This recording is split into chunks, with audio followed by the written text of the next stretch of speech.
সুব্রতর school থেকে বিরাট happy valley water পার্কে একটা পিকনিকের ব্যবস্থা করেছিল।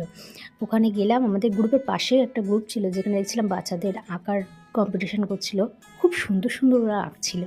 আমরা গিয়ে খেলাম, খেয়ে নিয়ে একটু ঘুরতে বেরোলাম, একটু টয় ট্রেন চাপলাম, একটু ফ্লাইং কোস্টারে উঠেছিলাম। আমি আর দিদি দুজনায় তো মোটা উঠেছি, মনে জন্য আমি তো ছিটকে বেরিয়ে যাব। আর এই যে আমার হাজব্যান্ড একটা থাইল্যান্ড থেকে কি একটা এনে দিয়েছে, সে শুধুই আমি ঠিক করে আছি, শুধু আমার গা থেকে খুলে খুলে পড়ে যাচ্ছে। তারপর টুকটাক ঘোরাফেরা করলাম। আমাদের আবার প্যারেন্টসদের জন্য এবং স্টুডেন্টদের জন্য খেলার ব্যবস্থা করেছিল। আমি এই খেলাটায় থার্ড হয়েছি। আর আমার ছেলেও কিছু হতে পারেনি, মানে ওদের সবাইকে একটা করে ওই সান্ত্বনা পুরস্কার যা বলে না তাই দিয়ে দিয়েছে প্রত্যেকটা বাচ্চাকে। আর আমার হাজব্যান্ডও কিছু হতে পারেনি। তারপরে এটা বলতে পারি খুব ভালো একটা পার্ক, আপনারা ফ্যামিলি নিয়ে বা স্টুডেন্টদের নিয়ে ঘুরতে পারেন, যেতে পারেন ওখানে। তারপরে খাওয়া দাওয়া করে বেরিয়ে পড়লাম। আমরা একটা যাবো দাদার বাড়ি, সেখানে ওদের বাড়িতে 3টে বাচ্চা আছে, তার জন্য কয়েকটা ড্রেস কিনলাম, গিয়ে ওদের বাড়িতে একটু মজা টজা করলাম, খাওয়া দাওয়া করলাম, ব্যাস চলে এলাম।